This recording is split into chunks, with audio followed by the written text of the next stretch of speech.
I wrote a letter to the President of the United States of America, and I want to read this to you guys. So, another thing I do have to say is I'm not a very good public speaker, so anytime I've done this, I got the shakes, man, so bear with me. I'm going to do the best I can. Okay, Mr. President, tonight I'm sitting at my keyboard trying to make sense of something I never thought I'd have to write. Just a few hours ago, I found out that Daimler Truck North America in Portland, Oregon is closing its doors. In just 3 months, the place I called home for my entire adult life will be gone. I don't know if this letter will ever make it to your desk, but I hope it does. Not because I'm looking for sympathy and not because I'm looking for someone to blame. I simply hope that before another American manufacturing plant becomes another headline, someone takes a moment to think about the people whose lives are tied to it. When I was 18 years old, fresh out of high school, a man I always called Daddy Keith encouraged me to apply at Freightliner. He had spent 30 years working here and he believed it was the kind of place where a young man willing to work hard could build a future. He opened that door for me, and then my dad taught me how to walk through it. Looking back now, I realize those two men gave me the greatest gift of my life. I often tell people that I was raised to be an adult here at Freightliner. It wasn't something I said to be cute, it's simply the truth. I walked through those doors as a kid who still had a lot to learn. Before I ever realized that this place became a backdrop of my life, I became a father while working here, I met the love of my life, I earned the opportunity to become a supervisor. When I lost my dad, the people I worked beside carried me through the hardest time of my life. Somewhere along the way, they stopped being coworkers and became family. I don't think this happened all at once. I think it happened one ordinary day at a time until one day I looked around and realized this place had quietly become where I live my life.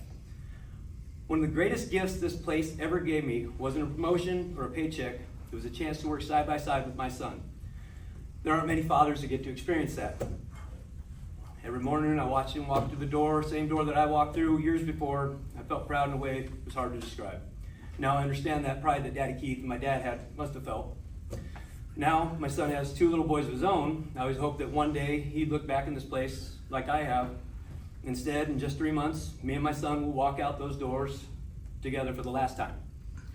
I've tried to prepare myself for that moment, and I can't. That's the part that keeps breaking my heart. Now I know my story isn't the only one. All across this plant, there's stories just like mine.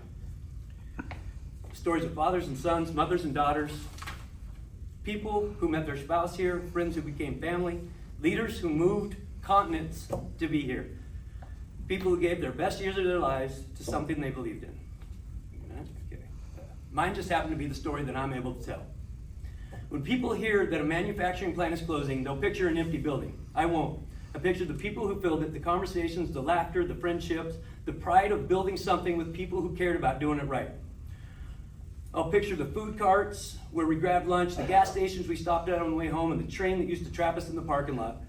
A building doesn't create a community, people do. I truly believe that the people leading this company wanted these doors to stay open just as much as we did. We changed, we adapted, we found better ways to do our jobs because we all wanted the same thing, to keep building trucks in Portland. Sometimes circumstances become bigger than all of us. I believe that's what happened here. Mr. President, I'm not asking you to reopen our plant. I know life doesn't work that way. I simply hope that when decisions are made about the future of American manufacturing, someone remembers the people inside these buildings, because behind every factory are lives like mine. As for me, no matter what happens on October 30th, nobody can take away what this plant gave me. An 18-year-old kid walked through those doors because a couple good men believed in him. I spent the rest of my life grateful they did. For some, this was a job. For me, it was my legacy. Thank you, guys.